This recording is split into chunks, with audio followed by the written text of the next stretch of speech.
panahong iyon, sinabi ni Jesus sa kanyang mga alagad ang talinghagang ito. Dito maitutulad ang pagpasok sa kaharian ng Diyos. May 10 dalagang lumabas upang sumalubong sa lalaking ikakasal. Bawat isa'y may dalang ilawan. Ang 5 sa kanila ay hangal at ang 5 ay matalino. Ang mga hangal ay nagdala ng kanilang mga ilawan, ngunit hindi nagbaon ng langis. Subalit, ang matatalino ay nagdala ng langis bukod pa sa nasa kanilang ilawan.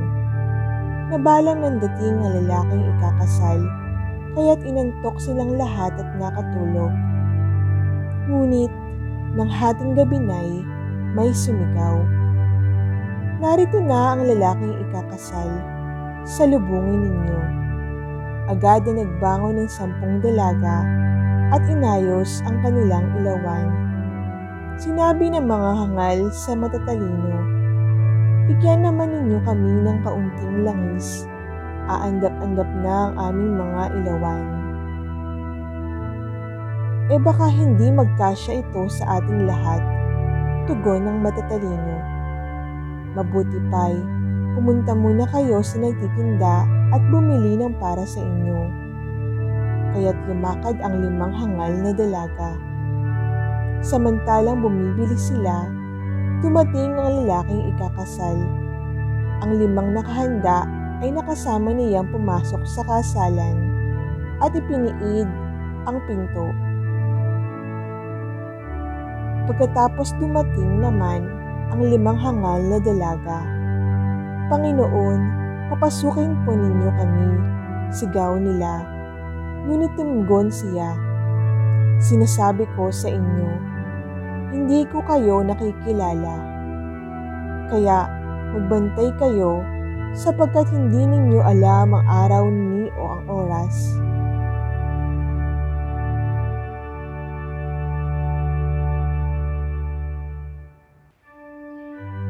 Sumainyo ang kapayapaan. Magandang araw po sa inyong lahat at sa lahat po ng sumusubaybay sa Gabay Buhay. Ngayon po ay araw ng Linggo, ika-32 linggo sa karaniwang panahon.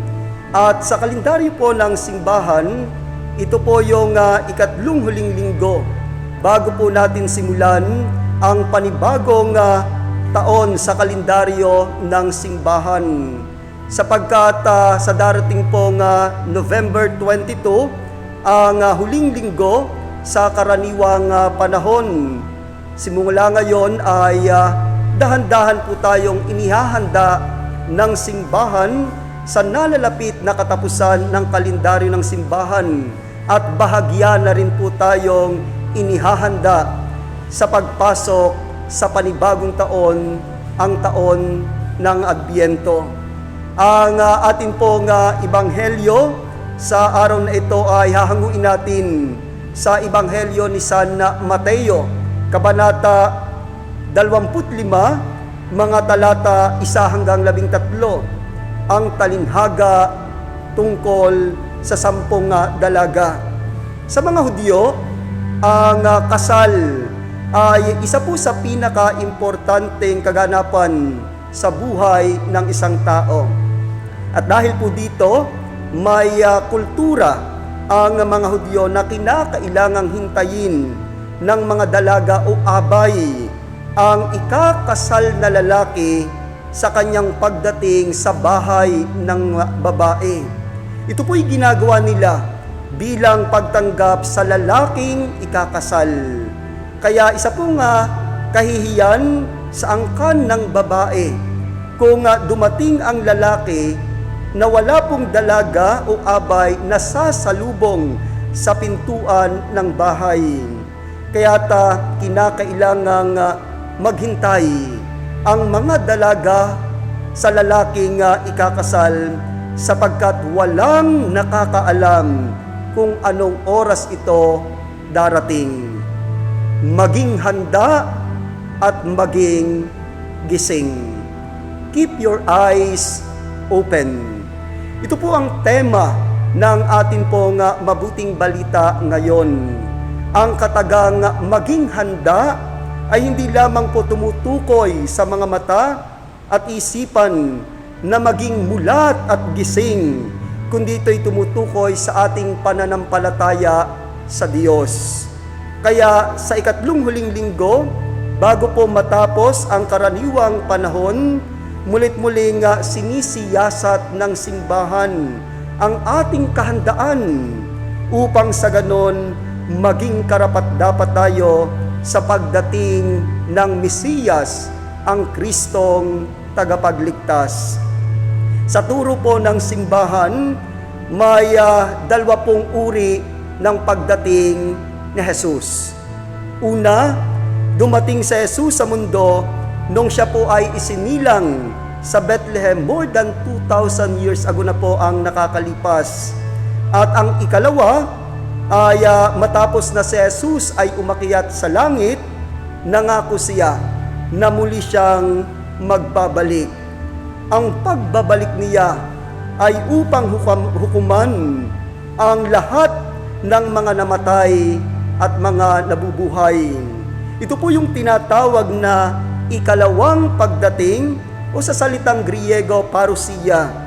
At ito po ay pinatutuhanan ni San Pablo sa kanyang sulat sa mga taga-Tesalonica. At sa ikalawang pagdating na ito, wala pong nakakaalam ng oras o ng panahon. Ganun pa man, hindi po dapat takot o pangamba ang maranasan natin, kundi tuwa at galak sapagkat makakaharap na natin ang ating Panginoong Diyos. Hindi po ba ito yung ipinagdarasal natin ng bawat isa, na tayo pong lahat ay makaharap sa Diyos na lumikha at kay Jesus na tumubos sa ating lahat. Kaya nga po tayo nagdarasal, kaya nga po tayo nagsisimba, kaya nga po tayo gumagawa ng kabutihan, sapagkat nais natin sa katapusan tayo po ay maluwalhating makaharap sa ating Panginoong Diyos.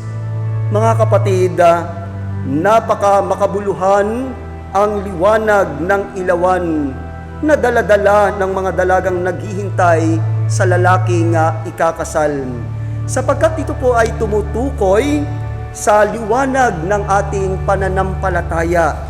Ang pananampalatayang Kristyanismo ay dapat nagniningas at hindi paandap-andap.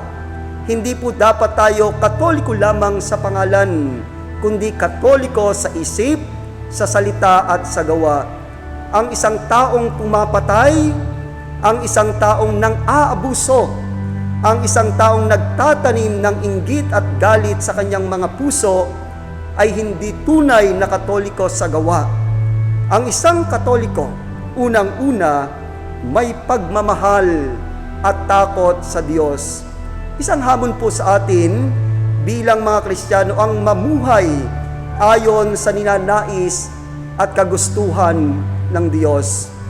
Marahil may ilaw nga tayo dahil tayo mga Katoliko, subalit wala o kulang naman tayo sa langis dahil hindi natin sa pagtupad sa kalooban ng Diyos. Ngayon huwag po tayong matulad sa 5 babaeng hangal na hindi nakahanda sa pagbabalik o sa pagbalik ng lalaking ikakasal, sapagkat walang ibang tunay na nakapagpapasayat sa tao, kundi tayo ay makapasok sa kanyang kaharian dahil tayo ay naging tapat sa turo at aral ni Kristo.